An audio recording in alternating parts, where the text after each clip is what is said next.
വിജയ് ഹസാരെ ഏകദിന ടൂർണമെന്റിൽ ജാർഖണ്ഡിനെതിരെ കേരളത്തിന് തകർപ്പൻ വിജയമാണ് ഇന്ന് നേടാനായി സാധിച്ചത്. ആദ്യം ബാറ്റ് ചെയ്ത ജാർഖണ്ഡ് 50 ഓവറിൽ 7 വിക്കറ്റ് നഷ്ടത്തിൽ 311 റൺസ് എടുത്തപ്പോൾ ഓപ്പണർമാരായ സഞ്ജു സാംസന്റെയും ക്യാപ്റ്റൻ രോഹൻ കുന്നുമ്മലിന്റെയും വെടിക്കെട്ട് സെഞ്ചുറികളോടെ കേരളം 42.3 ഓവറിൽ 2 വിക്കറ്റ് നഷ്ടത്തിൽ വിജയലക്ഷ്യം മറികടക്കുകയായിരുന്നു. 78 പന്തിൽ 124 റൺസ് എടുത്ത രോഹൻ കുന്നുമ്മലാണ് കേരളത്തിന്റെ ടോപ്പ് സ്കോററായി മാറിയത്. സഞ്ജു 95 പന്തിൽ 101 റൺസും നേടി.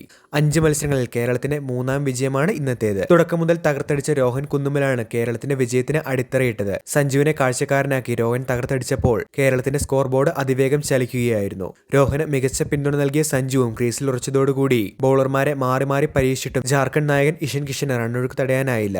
ഓപ്പണിംഗ് വിക്കറ്റിൽ ഇരുവരും ചേർന്ന് 25.2 ഓവറിൽ 212 റൺസ് എടുത്തപ്പോഴേ കേരളം വിജയം ഉറപ്പിച്ചിരുന്നു. 8 ഫോറും 11 സിക്സറുകളും നേടിയാണ് 78 പന്തിൽ 124 റൺസ് എടുത്ത രോഹൻ കുന്നുമ്മൽ മടങ്ങിയത്. രോഹൻ പുറത്തായതിനു ശേഷം സഞ്ജു തകർപ്പനടികളുമായി കളംനിറഞ്ഞപ്പോൾ ജാർഖണ്ഡ് പതിയെ തോൽവിയെ മുന്നിൽ കാണുകയായിരുന്നു. 90 പന്തിലാണ് സഞ്ജു സെഞ്ചുറി തികച്ചത്. 95 പന്തിൽ 9 ഫോറും 3 സിക്സറുകളും പറത്തിയ സഞ്ജു സ്കോർ 248 എത്തി നിൽക്കെയാണ് പുറത്തായത്. ശേഷം ബാബ അപരാജിതും വിഷ്ണു വിനോദും ചേർന്ന് കേരളത്തിന്റെ വിജയം പൂർത്തിയാക്കുകയായിരുന്നു. വിജയ് ഹസാരെ ട്രോഫിയിൽ സഞ്ജുവിന്റെ സാന്നിധ്യത്തിൽ മികച്ച പ്രകടനങ്ങളാണ് കേരളം ഇപ്പോൾ കാഴ്ചവെക്കുന്നത്. വീഡിയോ അവസാനിക്കുന്നു. പുതിയ ക്രിക്കറ്റ് അപ്ഡേറ്റുകൾക്കായി ചാനൽ ഇപ്പോൾ തന്നെ മറക്കാതെ സബ്സ്ക്രൈബ് ചെയ്തു വെച്ചേക്കുക.